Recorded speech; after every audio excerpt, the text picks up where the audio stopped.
Nicholas Denise reporting, CNN, our report on Memphis. Inspire my generations of public service here at the Amazon Fulfillment Center in Chattanooga, Tennessee. And look at the crowd out here. So many people out here ready to hear President Barack Obama. Yes, that's President Barack Obama to speak to the audience here in the great state of Tennessee. So President Obama, I told you I was your pit high. CNN, our Nicholas Denise reporting. Waiting on arrival of former President George W. Bush here in East Memphis.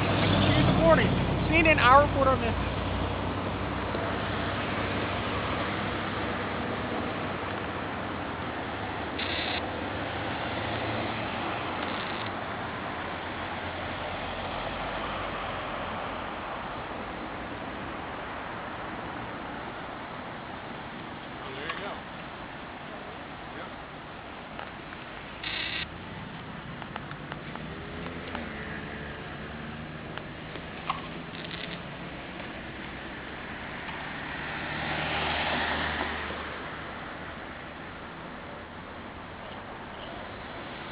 Nicholas Denise reporting. CNN, our report. Walk through. I'm going to point out some of the symmetry in this old house.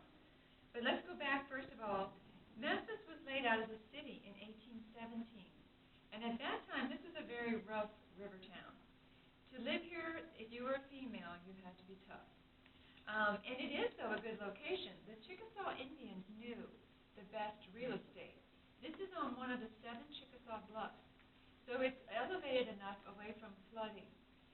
But it is one of the Chickasaw bluffs. As time went on, people realized this is a good location. You're not up north where it's so cold. You're not down in New Orleans where the humidity and the flooding is much worse. You're just in the middle. So it is quite a nice climate, except for this summer.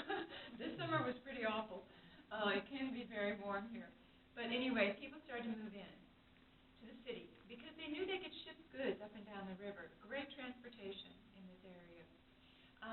When this area was built up, so this was the country, that was a dirt road out there. This was not the city of Memphis, so this was the country. So when this house was built in 1871, Mr. Woodruff over here on the right decided he wanted to live on this street. It was called Millionaire's Row, because at that time, a lot of wealthy people built their homes here. And to build a house, it had to be a mansion. So this is one of the, well, there were 32. This is one of the 3 that's left. The Mallory Neely, which is on the other side of House Beautiful, the little small white house, is being worked on. They got scaffolding up, so they're restoring that home. It had a lot of damage, so that one's being worked on. And then there's a Pillow McIntyre on the corner over here that's now a law office. Those are the only 3 left, which is very sad, but at least we have this and the history to share about what it was like back in that era of 1870 or the Victorian era. Now, Mr. Woodruff was a carriage maker, very successful, very, very wealthy. He had 4 children, but only 3 lived in the house. But if you notice the fan light at the top, the stained glass piece, there are 4 eggs in that nest representing his 4 children. One of the children that lived in the house, though, was a married daughter, and she and her husband shared the upper 2nd floor. When this house was built, Mr. Woodruff wanted to show off how wealthy he was. So notice this door frame, beautifully carved. It's actually machine carved. That was a sign of wealth. It was during the Industrial Revolution. It cost more to have machine carved than hand carved. Yep. What about that? Yeah, that was the Industrial Revolution. So machinery was brand new. There was a new hot thing.